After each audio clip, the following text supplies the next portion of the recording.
নমো ভগবতে বাসুদেবায় নমঃ। আপনাদের সবাইকে আপনাদের পরিবার আরাধনায় সাদর অভ্যর্থনা। নির্জল একাদশীর দিন মুখে জল নিয়েও, অর্থাৎ মুখের মধ্যে জল আপনি নিচ্ছেন, নিয়েও আপনি নির্জল একাদশী কীভাবে আপনি করতে পারবেন, একদম শাস্ত্রসম্মত উপায় আপনাদেরকে জানাচ্ছি। দেখুন, আপনি যদি স্কন্দ পুরাণ, পদ্মপুরাণ এবং বিভিন্ন পুরাণ, আমাদের যে 18টি পুরাণ আছে, সেখানে পরিষ্কার উল্লেখ করা আছে যে একদম কোন পদ্ধতিতে একাদশী করলে সেই একাদশীর ফল আপনি লাভ করবেন। নিজের ইচ্ছা মতন একাদশী করলে কিন্তু একাদশীর ফল লাভ করা যায় না।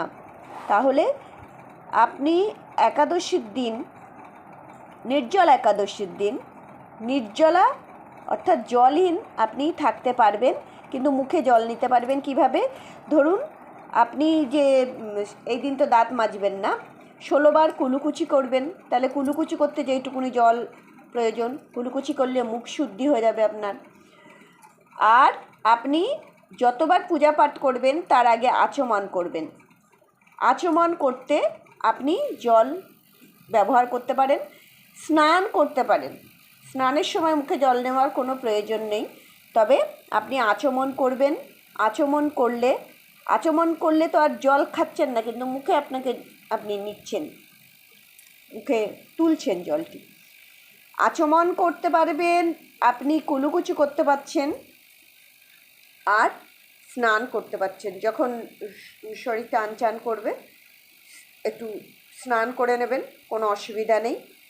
এইভাবে আপনি নির্জলা একাদশী নিষ্ঠাভাবে করবেন। আর একটি কথা জানবেন, যখন আপনি সংকল্প নিয়ে নেবেন না, ভগবান আপনাকে কি দিয়ে দেবে?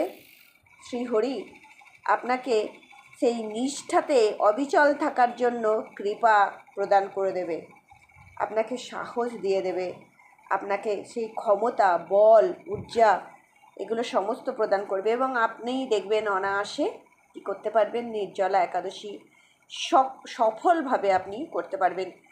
পৃথিবীর প্রত্যেক সনাতনী এই নির্জলা একাদশী করুক, এই কামনাই করব। কেননা এই একটি একাদশী করলেই সারা বছরের একাদশী করার সমান ফল লাভ করা যায়। একে ভীমসেনী একাদশী এই জন্য বলা হয়।